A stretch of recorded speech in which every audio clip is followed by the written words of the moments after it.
Coucou les amis Capricorne, on se retrouve aujourd'hui avec cette vidéo pour aller checker ensemble dans quelle énergie vous êtes. Pour les nouveaux venus sur ma chaîne, abonnez-vous, mettez des likes, des commentaires, ça fait toujours plaisir. Alors on passe... marquez cette date, 1er décembre, notre live ensemble pour juste aller... Voilà, checker, partager, rigoler ensemble, voilà. C'est un moment que j'affectionne beaucoup, donc à bientôt. Je vais disposer toutes les cartes pour vous et je passe à l'interprétation.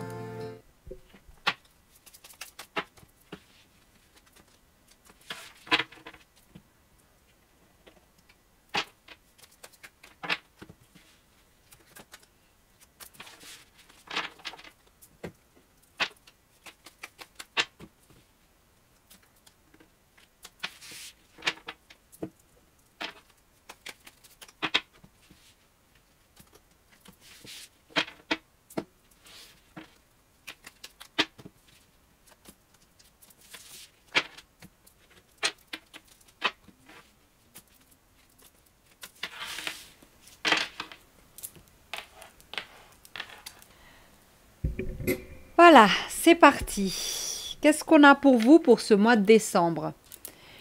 Alors déjà, un marquage de temps direct, printemps. Mais symboliquement, ça parle de renouveau, ça parle de foisonnement de quelque chose. Ça parle d'abondance également, donc on verra. Donc quoi, on va vous préparer à le repos.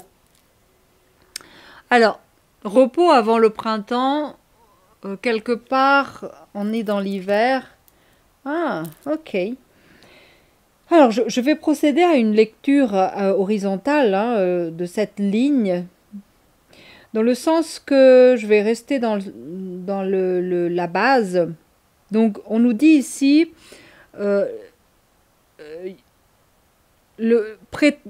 on vous prépare pour un grand déménagement, un déplacement pour le printemps prochain. Et on me dit que d'ici là, reposez-vous bien parce que ça va bouger. Donc printemps, c'est le mouvement. D'ici là, donc l'hiver, ça va être la stagnation. On va voir un peu plus loin ce que tout ça nous réserve. Ah, voilà. Il y aura une rupture de quelque chose. Rupture, ça ne veut pas dire uniquement en termes amoureux. Ça peut être aussi en termes de travail. Ça peut être n'importe quelle situation où on est comme empêché. On est comme, voilà, arrêté dans notre élan. La rupture, ça symbolise tout ça. Tout ce qui est cassé, tout ce qui se rompt. Ça peut être des liens, ça peut être plein de choses. Donc le printemps, là je m'arrête au marquage temporel, ça veut dire que printemps prochain, ça va secouer pour vous en termes d'arrêt, de rupture. Alors, ici, en résonance avec la carte de repos, il y a quelque chose qui me dit que soit on vous demande de vous poser en termes de recherche, de rencontre, à qui ça parle. Il y a des gens qui sont en quête de quelque chose. Peut-être ça parle aux célibataires, peut-être. Ou inversement, parce que peut-être que à la suite d'une rupture, vous allez faire une rencontre, probablement. Mais j'ai comme l'impression que c'est quelque chose d'assez précipité, ce qui se passe. C'est comme une relation pansement que vous cherchez ici dans cette rencontre. Alors qu'ici, on vous demande de vous reposer. Alors, il y a beaucoup de choses qui bougent en même temps là. Donc, ça bouge en termes de géographie, mais ça bouge aussi en termes de relations. Voilà. Il y a quelque chose qui se bouge. Justement, le déplacement suscite un choix. Où vous allez. La rencontre suscite un choix également. Avec qui vous vous reliez. Donc, voilà. En tout cas, le marquage temps est clair. Le printemps prochain, il y aura forcément quelque chose qui va bouger chez vous. Soit en termes de relation, donc on a ici la résonance de la carte de rupture et du repos, parce qu'on arrête une relation, on fait une pause. Soit ici on parle de déménagement, de déplacement, de changement de lieu. Mais si dans l'hypothèse que la situation est provisoire, peut-être que ce mois de décembre, cet hiver, ça va être juste une séparation géographique. En termes de relations amoureuses, je veux dire. Donc il y aura une séparation géographique pour ce mois de décembre. Donc c'est une rupture, parce que je vois quelque chose assez soft encore. Hein. C'est pas le catastrophe comme j'ai l'habitude de voir en termes de relations qui s'interrompent. Il y aurait pu être à voir la carte de la mort, par exemple, ou rajouter d'autres cartes un peu plus difficiles à gérer ici. Mais là, il y a une rupture, effectivement, mais peut-être que la fin de l'histoire n'est pas encore cet hiver.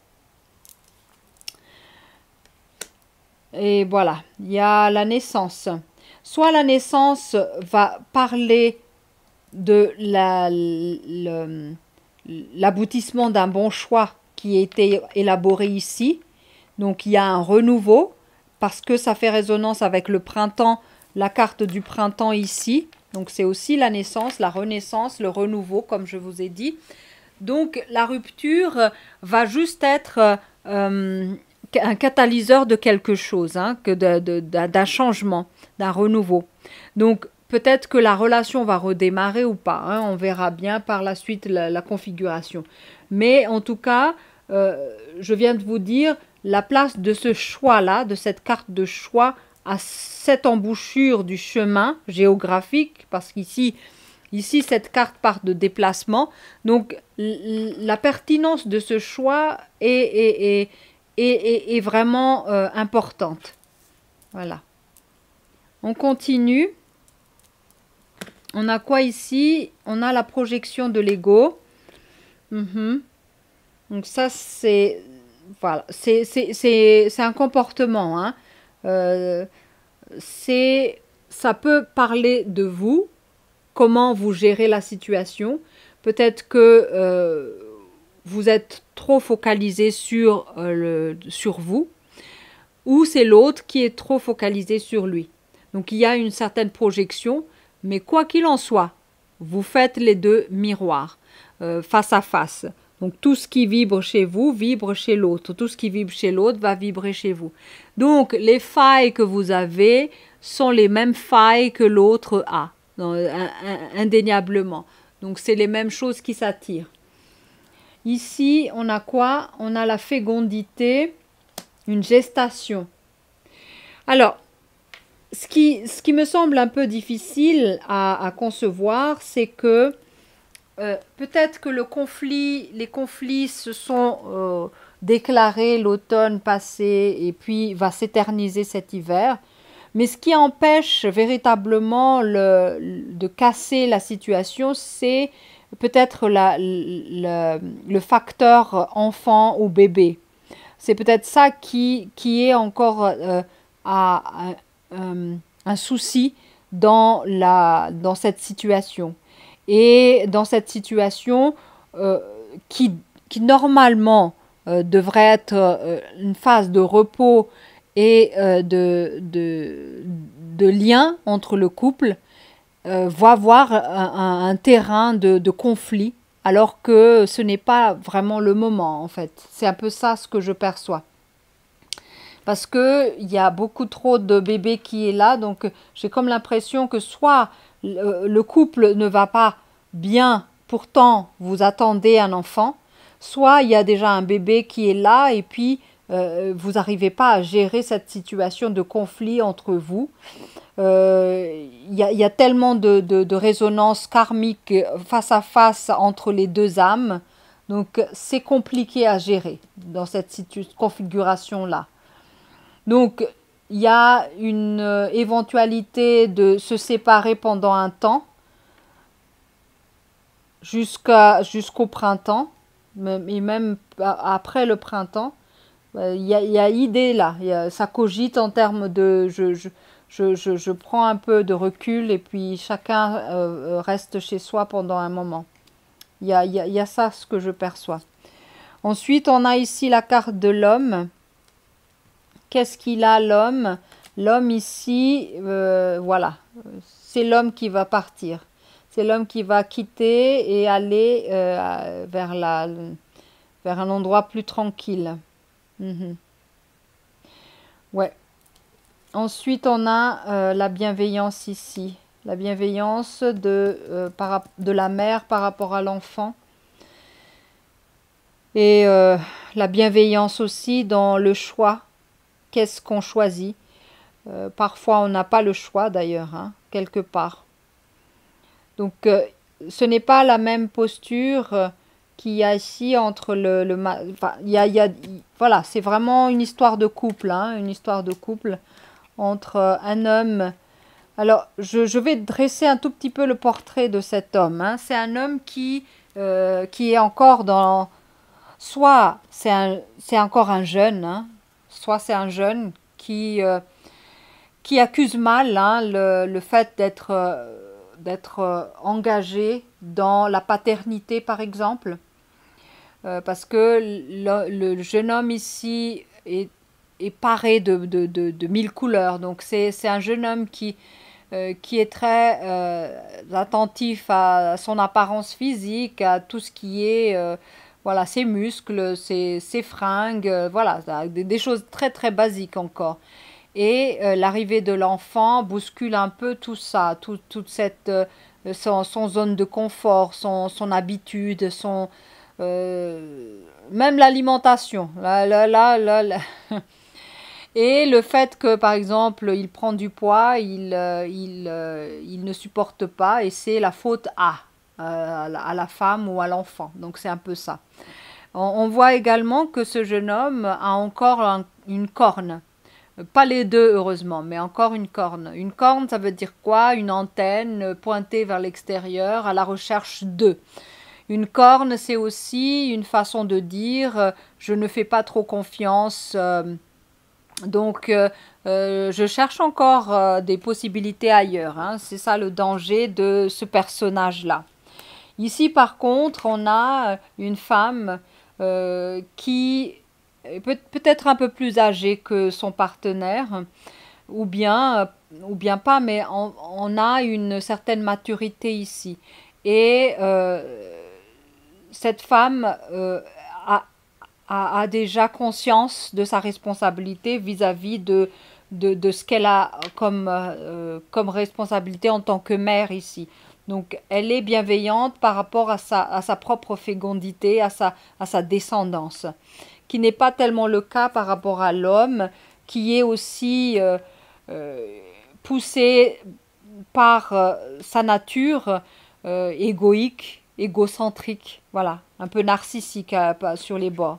C'est pourquoi il y a un éloignement ici prévu suite à ce changement que ce jeune homme n'a pas tellement voilà, n'a pas supporté. On a ici la carte du Graal. Alors, le Graal, c'est un peu l'ultime quête, hein, d'un idéal. C'est la coupe de la victoire, de la transcendance et tout ça.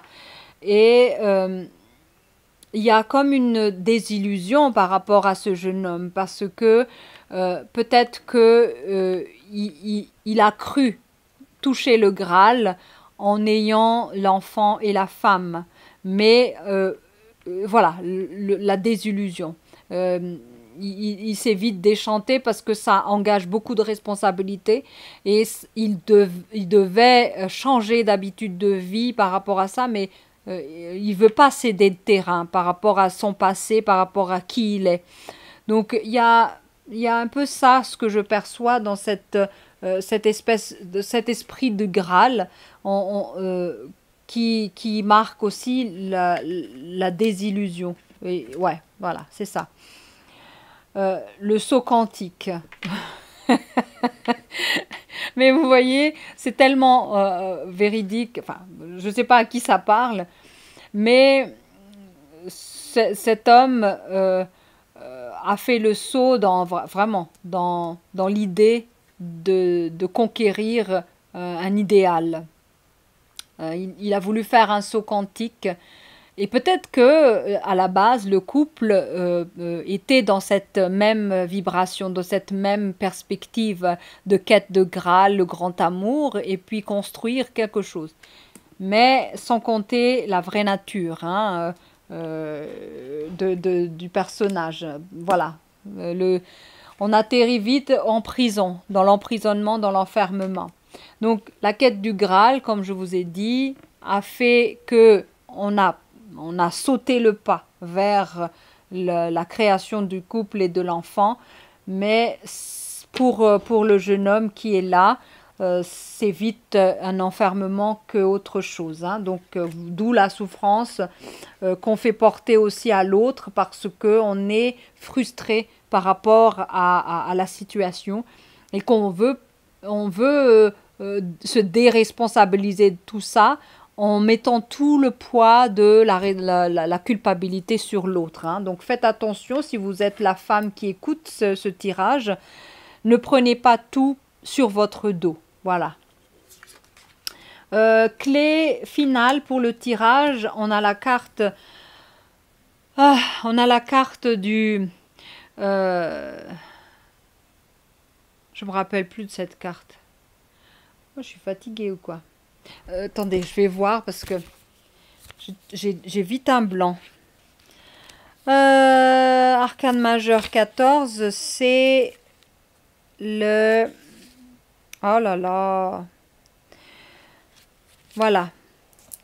C'est la tempérance. J'ai l'habitude de voir une figure féminine avec cette carte de la tempérance, mais ici, ça bug un peu dans la tête quand on voit cet homme sage, avec beaucoup de calme.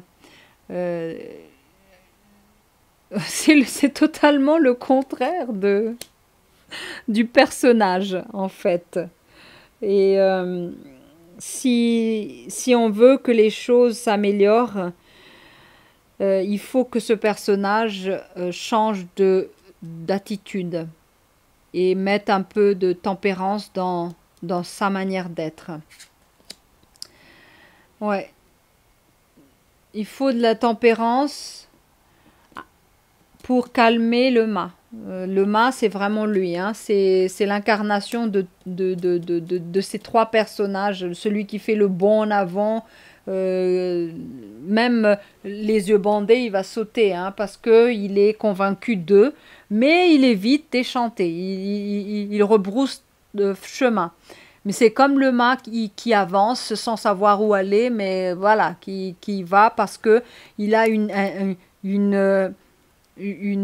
quête d'idéal dans sa tête, une illusion finalement, qui va vite le mettre en épreuve, surtout dans sa décision et dans sa responsabilité. Et pour finir, on a le 4 d'épée. Le 4 d'épée, c'est l'avancement dans la... On avance avec beaucoup enfin, il faut beaucoup de courage pour surmonter l'épreuve. On avance... la femme, elle est beaucoup plus stable hein, dans sa situation parce qu'elle a compris, elle prend ses responsabilités. Peut-être il y a beaucoup plus de maturité de son côté. Mais là où se trouve l'homme, il est encore très très loin en bas. Donc il va falloir le pêcher et le faire monter avec beaucoup de conflits, avec beaucoup de persuasion, avec beaucoup d'efforts en fait. C'est un peu ça. Et ici, j'invoque l'intelligence du couple pour pouvoir rebondir parce qu'on a quand même le paramètre enfant qui est là Et ce paramètre-là complique aussi le choix et la décision. Donc, quelque part, je sais pas, il y a peut-être encore une chance hein, de raisonner ce personnage. Quand je vois cette carte du 4 d'épée, il y a peut-être une chance. Il y a aussi la carte de la tempérance. Il y a peut-être une chance de raisonner ce personnage, mais il faut y aller. Il faut y aller dans les persuasions, dans il faut le rassurer également. Hein. Peut-être que euh, c'est voilà, c'est à coup de bienveillance. C'est beaucoup de, beaucoup de bienveillance. Mais il faut pas s'oublier non plus dans cette histoire. Donc, bienveillance pour soi et aussi pour l'autre. Donc, je suis vraiment compatissant par rapport à cette situation. Je ne sais pas à qui ça parle, mais vous voyez que les oracles ne promettent pas monts et merveilles. Les oracles parlent de choses factuelles, que la situation est telle. Et pourquoi c'est arrivé à ce stade-là? Parce qu'il y a manque de maturité et de fuite de responsabilité. Il y a aussi la peur de perdre sa liberté et puis la désillusion par rapport à la relation de couple et la parentalité. Mais en fait, ce qui vous appartient à vous, c'est de regarder comment vous êtes. Et regarder avec l'intelligence, ce n'est pas regarder avec l'émotion ni la position de victime uniquement. C'est bien d'éprouver et puis de chanter à gauche à droite qu'on a mal, mais ça ne résout pas le problème. Ici, il faut invoquer carrément l'intelligence du cœur, l'intelligence du mental, l'intelligence de persuasion, la maturité, et puis le fait que le paramètre enfant est primordial ici. Donc, je ne sais pas. Je n'ai pas de baguette magique, malheureusement, mais j'ai que mes oracles pour dresser le tableau et puis faire en sorte que vous trouviez des clés de sortie par rapport à ça. Clés de sortie, il y a aussi cette phase où vous devez choisir de partir un moment peut-être pour mettre un peu de distance et pour faire comprendre à ce personnage qu'il peut tout perdre. Il peut tout perdre. Peut-être que ça pourrait le raisonner et le mettre dans cette voie de la tempérance. Hein. Donc, l'idée, c'est que chacun se rejoigne sur un terrain de compromis là-dedans, que l'un ne perd pas tout dans sa liberté et l'autre également, mais que petit à petit, vous vous rejoignez au centre de l'enfant et qu'il y a une sorte de respiration et d'expiration dans le couple, que à un moment donné, l'un se retire pour respirer un peu et puis on revient au centre. C'est un peu cette possibilité de ventiler aussi la relation sans pour autant s'accuser mutuellement de la responsabilité. Donc, ajoutez aussi peut-être le soutien de la famille dans ça. Peut-être que ça vous permettrait de vous retrouver aussi ensemble, le fait que vous confiez l'enfant à vos parents, si c'est possible. Donc, il y a plein de choses intelligentes que vous pouvez mettre en place. Mais carrément, prenez vraiment vos émotions sous le joug de l'intelligence, parce que c'est toujours l'émotionnel qui va gâcher un peu la possibilité de trouver une entente. Et ce n'est pas si mal de faire le pas soi-même si on est le plus conscient des deux. N'attendez pas l'autre. Là aussi, c'est un défaut qu'on a quand on est dans le domaine de l'amour. On pense que l'autre doit comprendre. On pense que l'autre devrait faire telle chose pour nous, par amour. Donc, il va tout sortir de sa poche et puis vous soulager. Mais habituellement, il faut, surtout le personnage de ce genre, il faut apprendre. Apprendre comment s'aimer. Il faut apprendre à l'un et à l'autre comment se prendre soin. Parce que si pour lui câlin ne veut rien dire, vous n'allez pas insister à faire câlin à ce monsieur alors qu'il n'aime pas ça. Pareil, si les cadeaux, ça ne vous dit rien, mais vous aimez les sorties, dites-le, parce que si vous attendez l'autre qu'il devine qu'est-ce que vous voulez, à ce personnage-là, vous risquez de ne rien avoir. Et puis, demandez. Ça aussi, c'est un défaut que la plupart des gens n'ont pas, c'est qu'on attend que l'autre fasse le pas à chaque fois, alors que nous attendons sur notre balcon que l'autre chante en bas. Non, non, non, non. C'est fini ce temps de l'amourette, princesse, prince. C'est fini tout ça. Invoquez votre intelligence et travaillez. C'est du boulot tout ça, c'est de la musculation de quelque chose. Vous pensez que ça va aller avec une baguette magique parce qu'on s'aime. Voilà, désolé, ça ne marche pas comme ça. Voilà, je suis un peu incisive avec votre tirage de ce mois de décembre, mais je suis là pour ça. Donc, et les oracles sont là aussi pour établir clairement les donnes. Donc, à vous de prendre les clés de ce tirage et les utiliser à bon escient. Voilà, on se retrouve pour le 1er décembre pour le live et puis n'oubliez pas de vous abonner et puis liker, commenter tout ça. Et bon courage à vous qui vivez cette situation aussi. Ce mois de décembre ou un peu plus tard. Voilà. À tout bientôt. Ciao, ciao.